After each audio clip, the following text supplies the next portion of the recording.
Common cold ಅಥವಾ flu ಅಂತ ನಾವೇನು ಹೇಳ್ತೀವಲ್ಲ, ಭಾಳ ತಮಾಷೆಯಾಗಿ ನಾವು ಒಂದೊಂದ್ಸರಿ ಹೇಳ್ತಿರ್ತೀವಿ. ವೈದ್ಯರ ಹತ್ರ ಹೋದ್ರೆ 1 ವಾರಕ್ಕೆ ವಾಸಿ ಆಗುತ್ತೆ, ಅಜ್ಜಿ ಕಷಾಯ ಕುಡಿದ್ರೆ 7 ದಿನಕ್ಕೆ ವಾಸಿ ಆಗುತ್ತೆ. ಅಂದ್ರೆ it's A self limiting disease. ನೀವು ಗಾಬರಿ ಆಗಬೇಡಿ. ಈ ಥಂಡಿ ಸಮಯದಲ್ಲಿ ವೈರಸ್ಗಳಿಗೆ ಸರ್ವೈವಲ್ ಜಾಸ್ತಿ ಇರುತ್ತೆ. ವೈರಸ್ಗಳು ಯಾವತ್ತೂ ಕೂಡ ಇಂಡಿಪೆಂಡೆಂಟ್ ಆಗಿ ಇರ್ಲಿಕ್ಕಾಗಲ್ಲ.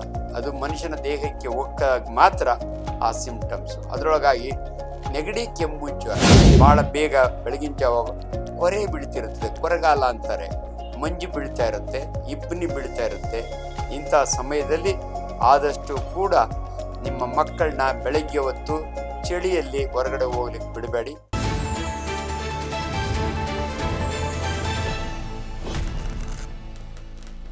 ನಮಸ್ಕಾರ, doctor Anjanappa. As usual YouTube ಮುಖಾಂತರ ಅನೇಕ ವಿಚಾರಗಳನ್ನ ನನಗೆ ಜನಗಳಿಗೆ ತಿಳಿಸ್ಲಿಕ್ಕೆ ಇಷ್ಟ ಆಗುತ್ತೆ.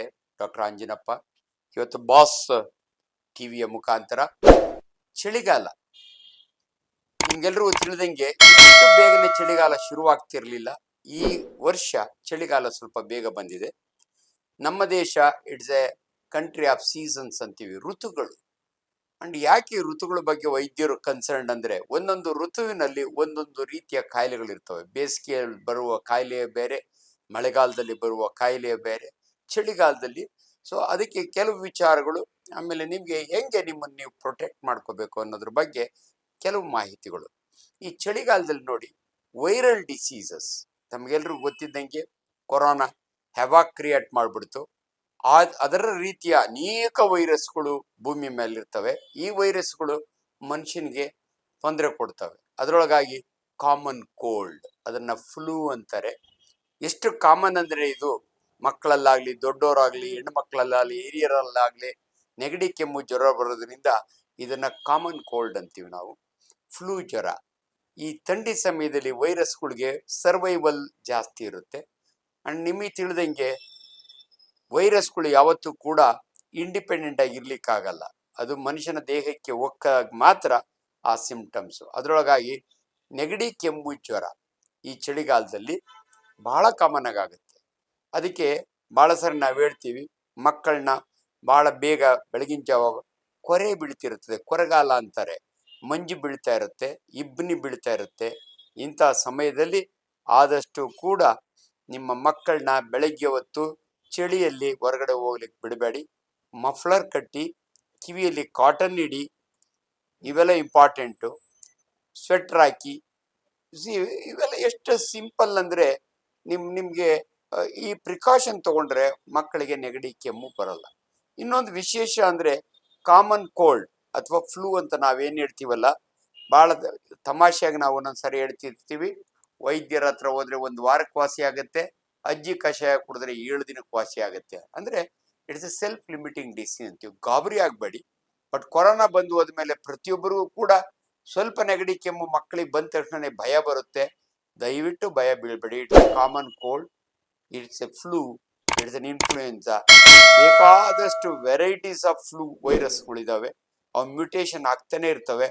ಅದಕ್ಕೋಸ್ಕರ ಅದಕ್ಕೆ ವ್ಯಾಕ್ಸಿನ್ ಇಲ್ಲ. ಆದರೂ ಕೂಡ ಮಕ್ಕಳಿಗೆ ಫ್ಲೂ ಶಾಟ್ ಅಂತಾನೆ ಕೊಡಿಸ್ಬೋದು. ಸೊ ಯೂಶಲಿ ಮೈಲ್ಡ್ ಟೆಂಪ್ರೇಚರ್, ಬೆಚ್ಚಗಿರುತ್ತೆ ಮೈ, ಗಡಗಡ ಅಂತ ನಡುಗ್ತಾರೆ. ಸೊ ಆದ್ದರಿಂದ ಈ ಸಮಯದಲ್ಲಿ ಮಕ್ಕಳಿಗೆ ಆದಷ್ಟು ಬಿಸಿ ಹಾಲು, ಬಿಸಿ ಹಾರ್ಲಿಕ್ಸು, ಬಿಸಿ ಕಾಫಿ, ಟೀ ಇಂಥವನ್ನ ಕೊಟ್ಟು ಆಹಾರದಲ್ಲಿ ಭಾಳ ಎಚ್ಚರ ವಹಿಸೋದು ಒಳ್ಳೆಯದು. ಸೊ ಅದು ಬಿಟ್ಟರೆ ಈ ನ್ಯೂಮೋನಿಯಾ, ಇದಕ್ಕೂ ಈ ಕಾಮನ್ ಕೋಲ್ಡ್ಗೂ ಏನು ಡಿಫರೆನ್ಸ್ ಅಂದರೆ, ಇವನ್ನೆಲ್ಲವನ್ನು ನಾವು ಅಪ್ಪರ್ ರೆಸ್ಪಿರೇಟರಿ ಇನ್ಫೆಕ್ಷನ್ ಅಂತೀವಿ. ಕುತ್ತಿಗೆಯ ಮೇಲೆ ಮೂಗು, ಸೈನಸಸ್ಸು, ಗಂಟ್ಲು, ಟಾನ್ಸಿಲ್ ಇದಕ್ಕೆ ಬರೋ ಇನ್ಫೆಕ್ಷನ್ನ ಅಪ್ಪರ್ ರೆಸ್ಪಿರೇಟರಿ ಇನ್ಫೆಕ್ಷನ್ ಅಂತೀವಿ. ಅದೇ ನಿಮ್ಮ ಶ್ವಾಸಕೋಶಗಳು ಬ್ರಾಂಕಸ್ ಅಂತೀವಿ. ಟ್ರೇಕಿಯಾ ಇರುತ್ತೆ, ಬ್ರಾಂಕಸ್ಸು 2 ಶ್ವಾಸಕೋಶ ಇರ್ತವೆ. ಬಲಗಡೆ 3 ಲೋಬ್ ಇರುತ್ತೆ, ಎಡಗಡೆ 2 ಲೋಬ್ ಇರುತ್ತೆ. ಅದರೊಳಗೆ ಏನಾದರೂ ಇನ್ಫೆಕ್ಷನ್ ಆದರೆ ಅದನ್ನ ನಾವು ನ್ಯೂಮೋನಿಯಾ ಅಂತೀವಿ ನಾವು. ಅದು ಬ್ಯಾಕ್ಟೀರಿಯಲ್ ಇನ್ಫೆಕ್ಷನ್. ಈ ವೈರಲ್ ಇನ್ಫೆಕ್ಷನ್ ನಾನು ಅವಲೇ ಹೇಳ್ದಂಗೆ ಸೆಲ್ಫ್ ಲಿಮಿಟಿಂಗ್, 3 ದಿನಕ್ಕೆ ಕಡಿಮೆ ಆಗುತ್ತೆ. ಬಟ್ ಅನ್ಫಾರ್ಚುನೇಟ್ಲಿ ಕೆಲವರಿಗೆ ರೆಸಿಸ್ಟೆನ್ಸ್ ಕಡಿಮೆ ಇರುತ್ತೆ.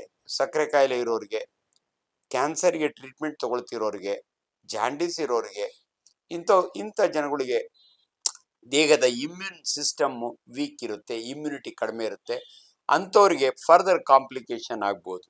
ಅದರಿಂದ prevention is always better then cure. ನಿಮ್ಮ ಮನೆಯಲ್ಲಿ ಒಬ್ಬರಿಗೆ ನೆಗಡಿ ಇದ್ದರೆ ಅವ್ರ ಮಕ್ಕಳನ್ನ ಎತ್ಕೊಳ್ಳೋದು, ಅವ್ರ ಮುಂದೆ ಕೆಮ್ಮೋದು ಮಾಡಬಾರ್ದು. ಎಷ್ಟೋ ಜನ ಮಕ್ಕಳು ಶಾಲೆಗೆ ಹೋದಾಗೆ ಮಕ್ಕಳಿಗೆ ನೆಗಡಿ ಇದ್ದರೆ ಸ್ಕೂಲ್ ಟೀಚರೇ ಮನೆಗೆ ಕಳಿಸ್ತಾರೆ ಮಗುನ, ಬೇಡ ನೀವು ಹೋಗಿ ಅಂತ. ಸೊ ಇವೆಲ್ಲ ಕಾಮನ್. ಸೊ ಚಳಿಗಾಲದಲ್ಲಿ ವೈರಲ್ ಇನ್ಫೆಕ್ಷನ್ಸು, ಅಪರೂಪಕ್ಕೊಮ್ಮೆ ಬ್ಯಾಕ್ಟೀರಿಯಲ್ ಇನ್ಫೆಕ್ಷನ್ಸು ಆಗ್ತವೆ. ಸೊ ಇವು ಆದ್ದರಿಂದ ಮಕ್ಕಳಿಗೆ ಕಿವಿ ಸೋರೋದು ಈ ಸಮಯದಲ್ಲಿ ಜಾಸ್ತಿ. ಈ ಕಿವಿ ಸೋರೋದಕ್ಕೆ ಭಾಳ ಜನಕ್ಕೆ ಗೊತ್ತಿರಲ್ಲ. ಗಂಟ್ಲಿಗೂ ಕಿವಿಗೂ ಒಂದು ಟ್ಯೂಬ್ ಇದೆ, ಕನೆಕ್ಷನ್ ಒಳಗಡೆ ಇರುತ್ತೆ. ಅದು ಈಸ್ಟೇಚಿಯನ್ ಟ್ಯೂಬ್ ಅಂತೀವಿ ನಾವು. ಟಾನ್ಸಿಲ್ ಊದ್ಕೊಂಡಾಗೆ ಅದು ಬ್ಲಾಕ್ ಆದರೆ ಕಿವಿ ಊದ್ಕೊಳ್ಳುತ್ತೆ. ಅದನ್ನು ಮಿಡ್ಲ್ ಇಯರ್ ಇನ್ಫೆಕ್ಷನ್ ಅಂತೀವಿ ನಾವು. ಅದೇನಾದರೂ ಒಡೆದ್ರೆ ತೂತು ಬಿದ್ದರೆ ಪಸ್ ಬರ್ತದೆ. ಅದರಿಂದ ದಯವಿಟ್ಟು ಮಕ್ಕಳಿಗೆ ಕಿವಿ ಸೋರ್ತಿದ್ರೆ ನೀವು ENT ಡಾಕ್ಟರ್ ಹತ್ರ ತೋರಿಸಿ ಅದಕ್ಕೆ ಸೂಕ್ತವಾದ ಟ್ರೀಟ್ಮೆಂಟ್ ತೊಗೊಳ್ಳೋದು ಒಳ್ಳೆಯದು. ಇಲ್ಲ ಹಂಗೆ ಬಿಟ್ಟರೆ ಮುಂದೆ ಮಗು ಡೆಫ್ನೆಸ್ ಆಗುತ್ತೆ. ಸೊ ಟಾನ್ಸಿಲೈಟಿಸು, ಸೈನುಸೈಟಿಸು, ಓಟೈಟಿಸ್ ಮೀಡಿಯಾ ಇವೆಲ್ಲವೂ ಕೂಡ ಈ ವೈರಲ್ ಕಾಯಿಲೆಯ ಲಕ್ಷಣಗಳು. ಆದ್ದರಿಂದ ತುಂಬ ಗಾಬರಿ ಆಗಬೇಡಿ. ಚಳಿ ಬೇಗ ಶುರುವಾಗಿದೆ. ಸೊ ಯೂಶಲಿ ಮಾರ್ಚ್ವರೆಗೂ ಇರುತ್ತೆ ಚಳಿಗಾಲ. ಶಿವರಾತ್ರಿವರೆಗೂ ಶಿವ ಅನ್ನೋ ಚಳಿ ಇರುತ್ತೆ. ತದನಂತರ ಬೇಸಿಗೆ ಬರುತ್ತೆ. ಸೊ ಅದರಿಂದ be careful. Thank you. Latest ಹಾಗೂ ಇಂಟ್ರೆಸ್ಟಿಂಗ್ ಸುದ್ದಿಗಳಿಗಾಗಿ ಬಾಸ್ ಟಿವಿ ಕನ್ನಡ ಚಾನೆಲ್ನ ಸಬ್ಸ್ಕ್ರೈಬ್ ಮಾಡಿ. ಹಾಗೆಯೇ ಬೆಲ್ ಐಕಾನ್ ಪ್ರೆಸ್ ಮಾಡಿ. ಇದರ ಜೊತೆಗೆ ಫೇಸ್ಬುಕ್, ಇನ್ಸ್ಟಾಗ್ರಾಮ್, ಎಕ್ಸ್ನಲ್ಲೂ ಮಿಸ್ ಮಾಡದೆ ಫಾಲೋ ಮಾಡಿ.